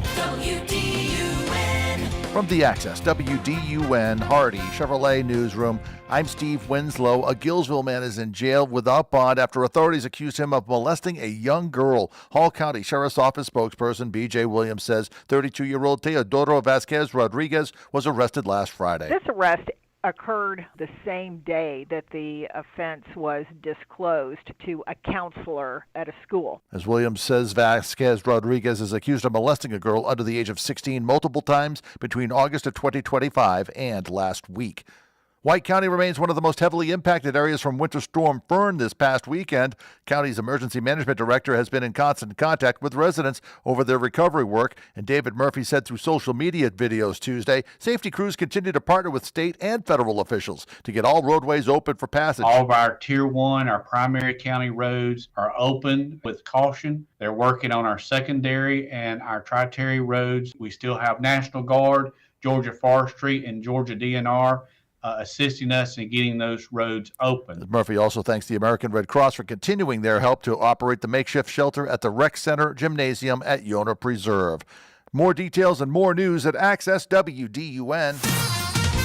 Now here's your Access WDUN weather forecast. Good Wednesday morning to you, North Georgia. We've got some clouds giving way to sunshine. Mid-40s for highs this afternoon. Mostly clear skies, and it's going to get cold again tonight into the mid to upper 20s by early Thursday. From the Access WDUN Weather Center, I'm meteorologist Holly Strano. In Claremont, 30 degrees. In Sugar Hill, it's 33. And in Gainesville, 31 degrees. From North Georgia's News Talk, AM 550 and FM 102.9 WDUN. Rise and shine with M&R Equipment and Rental. Your project success is our first job of the day. Whether it's landscaping, construction, or home renovation, we've got your back with our wide range of high-quality tools and equipment. We make starting your day easy. Simply pick your tool, choose your rental period, and get down to business. No job is too big or small. From saws to skid steers, we've got you covered and at prices that won't break your budget. Visit us at mnrrental.com. We're here to help you build a brighter tomorrow. When it comes to lawn care, the folks at Howard Brothers know what it takes to get the job done right. That's why they trust Exmark mowers, built for precision, reliability, and durability. Exmark mowers make lawn work easier, so you can spend less time working and more time enjoying your yard.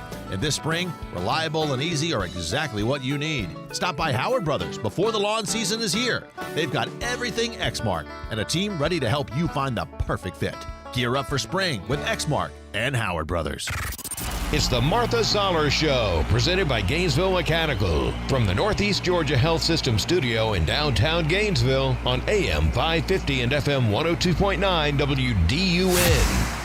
WDUN. Welcome back to the Martha Zoller Show. I am Tom Smiley, filling in for Martha, and we have on the phone now one of my friends, someone that I have good respect for, and I'm looking for a free meal in a week or so. Mr. Bill Crane, welcome. You've just got to name the restaurant, Dr. Tom. I've made everything else easy. I've given you the day. I've given you the time. So just tell me where I'm showing up in Gainesville for your hamburger or steak or whatever you decide. Oh, yeah. Well, I'm looking forward to that. All right. I want to start off hot today. Are you ready, Bill? Okay. All right. So Ready. I want you to listen to this. This is like a 40-second audio clip of a guy by the name of Steve Turley. I don't know who that is exactly. But anyway, he's making a comment about how Democrats are losing, they're hemorrhaging, his words, voters as he's looking at states that require, identification of party to register. I want you to listen to this and give me your comments. In all 30 states where voter registration is tracked by party, in all those 30 states, the Democrats are hemorrhaging voters. Every one of those states. The Republicans are winning the voter registration wars in every single one of those 30 states. We're looking at a catastrophic collapse for the Democrats that amounts to over 2.1 million registered Democrats abandoning their party, while Republicans have gained nationally now 2.4 million new voters in that same time period. So that's a net swing of 4.5 million voters, the largest political realignment in modern American history. What are your comments about that? Well, I don't know Mr. Early, and I don't have all his data in front of me. I have noted that both parties are losing out to independent registration, meaning in states which register by party, you can register as a Democrat or Republican independent. And then some of those states, like New York State and others, have Libertarian and Green Party and some of the other third parties available. You have to register in those states to vote in the primaries. That's the main reason for party registration, but people do extrapolate further from that. I don't doubt that the Democratic Party is in disarray. It has been since Joe Biden was in office. It has been on the decline through that presidential election. What I can't tell you but would be willing to have a discussion about is there's things underway. We always have to kind of live in the day and the breaking news element that are disaffecting independents and libertarians, the voters who decide. So we typically go into an election, and I'm talking about a general now, not primaries, with about 34 to 35% on each side, each party. Democrats have been lower the last couple cycles, like with 33 or 34%. Prior to 24, they were better at turning their votes out, particularly in Georgia, where they were juiced by the Stacey Abrams vote turnout machines. Republicans, however, in 2024 reversed that and turned out better in all of the battleground states, both as a percentage of their registered vote where they had party registration and as a percentage of the overall vote. But it always comes down, in terms of deciding who wins, to those independents and non-aligned voters in the middle. And that tends to be the audience that I look at most closely because they will decide.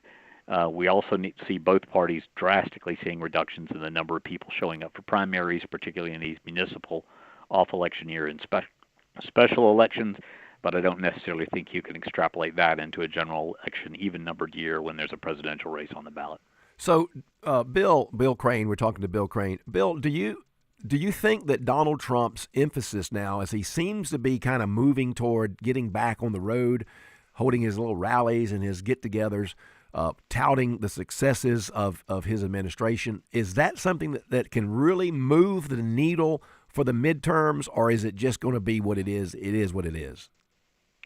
I think if I were the president or advising the president, I would pick out of the campaign promises, and several of them have been delivered on for the 2024 election, but some were lacking on, relates to the economy, ending some of the wars we've talked about. He counts wars being ended that aren't quite done yet, like Ukraine and Russia, and put some more accomplishments on the board. I'm not saying he has to stay in Washington, D.C. to do that. He can travel the world, he can travel the country, but rallies for rally's sake, he's not being elected this cycle. He's not on the ballot. So whether those voters will turn out for the congressman he's supporting or the gubernatorial candidate he's supporting in a non-Trump cycle, we haven't seen that yet.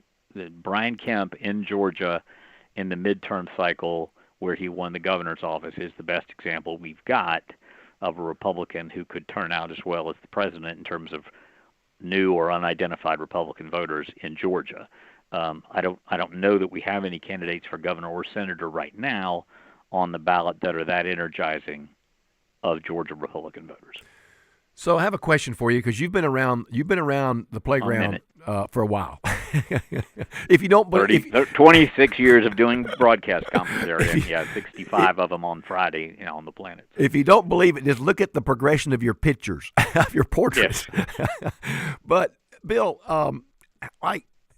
has it been this bad? I mean, overall, is this the worst it's been with the division and the rancor and I mean, I'm not talking about just Minnesota, but just the feeling in general, the split. I mean, has it been this bad before, or is it? Yeah, just I mean, like we had it's a always civil been? war, Dr. Tom, but That's right. Yeah. we did not have the megaphone of social media. So Yeah, what we have now that is really different is that if you were angry at Walter Cronkite and President Nixon during the Vietnam War, you might fester, you might show up for a protest, but mostly you just complained at home and did kind of like Archie Bunker did, occasionally threw stuff at the television. Yeah. Well, now you just pick up your phone or sit down at your PC, and you can throw your anger and spew your hate, whatever, at anybody. Sometimes anonymously. Some people I think, have more guts and speak their mind and with their name attached to it. But my reality that I'm trying to share there is the immediacy of the cycle, the amount of information that now voters have access to in the moment, the news cycle that used to be basically tomorrow's paper, and the drive time and 6 o'clock news is now every 15 seconds. And because these electronic smartphone devices we have in our hands, people can throw clips up like the Ileana Momar story that you had right in the prior segment, or from a town hall before anybody's had a chance to vet it or determine whether it's real or AI, Right. and that all of that is gasoline on the fire. Yeah. So what's your take as you look at the Madami situation? Like, for instance, he's just opened up pre-K child care for everybody. If you're there in New York and you have a child and you want to put that child in pre-K daycare, it's going to be free, paid for by the taxpayer. Is that something, Bill, that you see everybody wants, or just his base in New York wants? Like, I mean, is that something that people in an in urban Gainesville area, wants? in an urban area, the cost of daycare rival the cost of college tuition. If you look at what monthly, and if you, depending on which daycare facility you get into, even getting in can be a challenge. But that's not the entire population. I mean, the childbearing years population is still growing, but we're at zero birth rate if you don't include illegal immigrant birth rate. If you don't include that in the population, we are losing more people than we are gaining from live births. But child care is very expensive. Not only do you have to have a facility, you have to train, and that typically they feed the children at least twice. So I didn't see in the announcement from Mayor Madami's office any indication of how New York City is going to fund that. He hasn't laid out his tax increases yet that he wants. He hasn't gotten the new revenues he's been talking about during his campaign cycle. So that's probably the first, if you will, grand gesture, and we'll see how it floats. But it's going to cost, in a city the size of New York, and the New York public school system is controlled by the mayor's office, it's going to cost hundreds of millions of dollars to implement. All right, we've got a few more minutes with Bill Crane. By the way, ladies, just Google the name Bill Crane. He's a political analyst. He's a commentator. He has opinions. He has views. He's been around the playground for many, many, many, many sunsets. So just Google Bill Crane. You can find out more about him. But, Bill, as we kind of go out, let's talk about Georgia politics. What do you see on the horizon? Like, run down real quickly, like the governor, lieutenant governor, maybe the 9th congressional district race. Anything particular about any of that you can share with us as we close out? The governor and lieutenant governor's race have more candidates in them than we've seen in some time, because both offices will be open. The lieutenant governor now is running for governor, which opens up that office. I don't think we've had both offices open at the same time, probably back to when Roy Barnes won the governor's office and Mark Taylor won in 2000, and Mark Taylor lost the lieutenant governor's office in 2004 to Casey Cagle, and kind of the 9th district took over the state with Nathan Deal in the governor's office and Casey Cagle in the lieutenant governor's office. You have large fields on the Republican and Democratic side, 7 Democrats running for governor, 4 credible Republicans running for governor, really 3 that'll have an opportunity to win, but that many in the race. Lieutenant governor, if all the candidates stay in and qualify, it's almost the entire leadership of the state Senate on the Republican side, and leaves Senator Frank Ginn of Athens and Oglethorpe County as the most senior member of that body. I still think we are largely a red state, but things are trending and issues are breaking, and how the party handles them in this election and in this legislative session, things that are outliers that really a year ago nobody was talking about, like data centers, now matter to people and now have attention and concern. And so who addresses those in a way that captures people's attention or solves a problem? We go through a lot of identifying of problems, but whether we're talking about homelessness or whatever, we don't solve a lot of them, has a shot. And I think on the Democratic side, you will see a runoff between former Atlanta Mayor Keisha Lance Bottoms and Michael Thurmond, the former labor commissioner.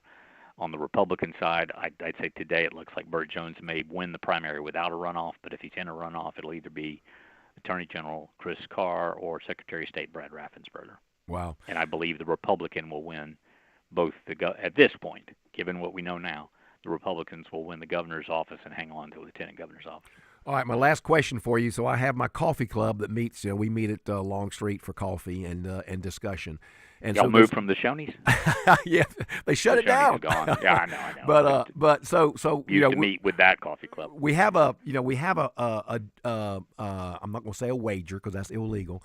We have a conversation about who is going to be in charge of the House and the Senate on a national perspective. I happen to make my point that I do not think the House and the Senate will go Democrat. However, that seems to be the direction that somebody in my little group wanted to take. So am I going to be successful by saying that? In your conversation, yeah, not in my wager. conversation. That's right. I believe the House will go Democratic. I believe the Republicans, based on the map we know now, based on, if no one else dies and we don't have special elections we don't know about today that could, we're getting to a whisper between numbers in both chambers. Mm-hmm. I believe the Senate will stay in Republican hands unless the president's agenda continues to melt down, which is a possibility. If he can kind of reverse and stem the bleeding in some areas, he should be able to help the Republicans get reelected. The House is almost impossible looking at the map, what's open and where those elections are taking place. They're all up, all 445 members, but the close elections, there are 24 incumbent Republicans leaving the House by their own choice, and 19 Democrats at this point, one who just passed. But that's nearly 10% of the House's incumbents in a body that has a 98% reelection rate are voluntarily getting out of Dodge. Yeah. Or running for another office. So hypothetically, I might be $2 You might richer. eke it out. You might eke it out. All right. Hey, ladies and gentlemen, look up Bill Crane. He's a wonderful political analyst. You'll enjoy looking at him, reading about him. Thank you, Bill. I'll see you next time I'm on Martha, and I will get back with you on our specific date in a few days. Thank you so much. Take care. All right, take care. Bill Crane, and I hope that you'll look him up. It's 10:47. I am Tom Smiley filling in for Martha. We'll be right back. We have one more segment left, and I think I'll play you something about Gavin Newsom. It's very interesting, and I hope you stay tuned for that. We'll be right back. So there's a brand new app called Are You Dead? You have to check in with it every 2 days to confirm that you are actually alive. Or you could just call the Todd Starnes Show. Weekdays at noon on North Georgia's News Talk, WDUN. It's WDUN's Bill Main, and you've heard me talking about our trip to Portugal this September 28th. We've teamed up with Colette and Peach State Bank and Trust again for an unforgettable travel adventure. We'll spend multiple nights in charming Porto and the amazing Algarve coast. We'll walk cobblestone streets and cruise the scenic Douro River from the colorful capital of Lisbon to the stunning whitewashed villages of the Algarve. We'll savor the wonderful foods, bask on beautiful beaches, and even tour a family-owned cork factory. And that just scratches the surface. So join me for a special informational lunch meeting at Peach State Bank and Trust in downtown Gainesville, Thursday, February 5th at noon. Lindsay from Colette will be there to answer all your questions. But if you want to find out more right now, call Colette at 800-581-8942 or log on to WDUNTravels.com where you can also sign up for that meeting. And we'll see you there. Let me show you the world. Come away with me. Presented by WDUN, Colette, and Peach State Bank and Trust. Should you make your trust the beneficiary of your IRA? So many say you shouldn't, but we say you should. This is Kevin Tharp, elder law and estate planning attorney, and if you want your IRA to be protected for your surviving spouse, children, or family, then you should leave it to them at your death through a trust. For more information, go to my website, kevintharp.com. I'm Ed Evans, CEO of Consumer Cellular. You know, the big wireless companies say they have discounts for people over 55, but unless you're willing to sit on hold and ask, you're probably paying more than you should. At Consumer Cellular, there's nothing to hunt down. We're built for people 50 plus with plans starting at just $20. And our 100% US-based customer service actually answers the phone. Call 1-888-FREEDOM or visit consumercellular.com today and get your second month free for a limited time. Taxes, fees, and other third-party charges will apply. See website for additional details. My name is Whitney Allen. I am a widow. My husband, Ryan, died. We never thought in a million years we'd have to use life insurance. The unexpected happened. With Ethos, it is so fast and easy. It's 100% online. You can get a quote in seconds, apply in minutes, and get same-day coverage, no medical exams, and you can get up to $3 million worth of coverage through Ethos. Get your free quote at ethos.com/term. That's ethos.com/term. Time spent on application may vary. Online health questions required. Always here, always local. From the Access WDUN Hardy Chevrolet newsroom, a Hall County legislator recently sponsored a bill that would look to limit non-disclosure agreements between counties and data centers. Details at Access WDUN and coming up on North Georgia's News Talk. Use the Access WDUN Talk and Text line, presented by M&R Rental at 770-535-2911, and be part of the conversation. From the Northeast Georgia Health System studio in downtown Gainesville, it's the Martha Zoller Show on AM 550 and FM 102.9 WDUN. Well, welcome back, everyone, to the Martha Zoller Show. I am Tom Smiley. It's been a joy being with you today. It's been chilly out there. I look outside and say it's very chilly, very, very cold. And I hope you're being safe and wise as you go out and about today. All right, well, here's the question. Do people really listen to what candidates say? Does it matter what candidates have done? Or is it just a matter of marketing and slick 20-second audio bites and, glossy pictures and photos? What is it that really makes a particular candidate successful? All the news right now is that Gavin Newsom is the front runner for the presidential primary winner of the Democratic Party. Gavin Newsom. Now, even a just casual observer of Gavin Newsom's record would give most people a pause in voting for him or thinking he could become the president with that kind of record. But people seem to think that's not going to matter. Well, I wanted you to listen to a very succinct review of Gavin Newsom's successes, quote unquote, and answer me this question. Can a man with this record become the president of the United States? But I thought Newsom was going to be the president. I've been saying that for many, many years until I read this article from The Atlantic.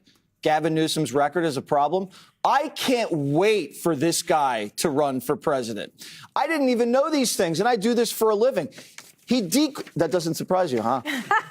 He decriminalized prostitution. So now there's teenage prostitutes just slinging it all over Los Angeles. He's paved the way for reparations. The curriculum in California has CRT, so the math scores collapsed. 20% surge in homelessness, boys and girls sports, open border. He banned the sale of gas-powered cars. That is ridiculous. And gas prices are highest besides Hawaii, and that's an island. Free sex change surgeries for prisoners on death row. Guy's about to go into the electric chair, and you're going to cut him up and then give him a new one? What are you doing? What a waste of money. And he's never going to use it. Never going to use it. Free health care for illegals. Average home costs $1 million. You can't build in California. This guy has it's a buffet of vulnerability. That's what they called it. But if it weren't for the fact that I have seen in my brief lifetime how the Republicans can snatch defeat from the jaws of victory, I too would be, it would be humorous to me. But I'm telling you, even a man with this record, because they'll never ask him questions about this record, he'll never have to answer to it. He'll avoid it. And the marketing pieces and the glossy photos and the slick back hair and the, all that it could very well help him. I mean, really? Giving inmates on death row sex change operations. I mean, really? Banning gasoline cars? So there you go. All right. Well, as I go out today, I wanted to, we've been talking about this Donald Trump pivot. He's bringing Holman in. Let me just remind you who Holman is. This is not a surrender by President Trump. Holman is not a surrender. I think it's a good pivot, but there's going to be a lot of action in Minnesota, even with Tom Holman now present. ICE was looking for 2 illegal aliens with criminal convictions. One, sexual assault of a child. The other one, domestic violence, to include obscenity and sexual assault. So both these people shouldn't be walking the streets of this nation. So ICE did a target enforcement operation, pulled over a vehicle that was licensed to one of these sexual predators. The driver of the car was identified as not being one of them. But his statement to the officer was, the guy you're looking for is at the house right now. I left it. I just left that house. So ICE went to the house where these 2 people reportedly living. And they went in there and they located this individual. This individual who matched the description, but they couldn't verify his identity because he was uncooperative. He failed to do a quick fingerprint check. He failed to do facial recognition. So ICE detained him till they found out who he was. And let's make it clear. ICE can detain a U.S. citizen if they have probable cause of this person may have committed a crime. Detainment, short detainment and questioning, all you need is reasonable suspicion. If they're going to actually arrest a person and charge them, they need probable cause. I don't think Jacob Fry is going to make much time with Tom Holman. Tim Waltz might work it out, but if Jacob Fry thinks he's going to bully Tom Holman and push him around, Mr. Fry, Mayor Fry, as they say in Gum Branch, you got a long row to hoe out, my friend, because Tom Holman doesn't mess around. He is passionate about what he does and the service he provides and the safety and security he's offering to the American people. So if you think you're going to push around Mr. Tom Holman in Minnesota, I think you better rethink that strategy. I mean, and by the way, we talk about this wonderful, beautiful phone call. Now, Tim Waltz did say that, he had a good phone call, and I appreciate that. I hope that no deals were cut in regards to his upcoming activity that might get him in jail. But Mr. Fry, I'd be careful around Mr. Holman. That'd be my personal advice to you. All right, I'll be back with you tomorrow if the creek don't rise.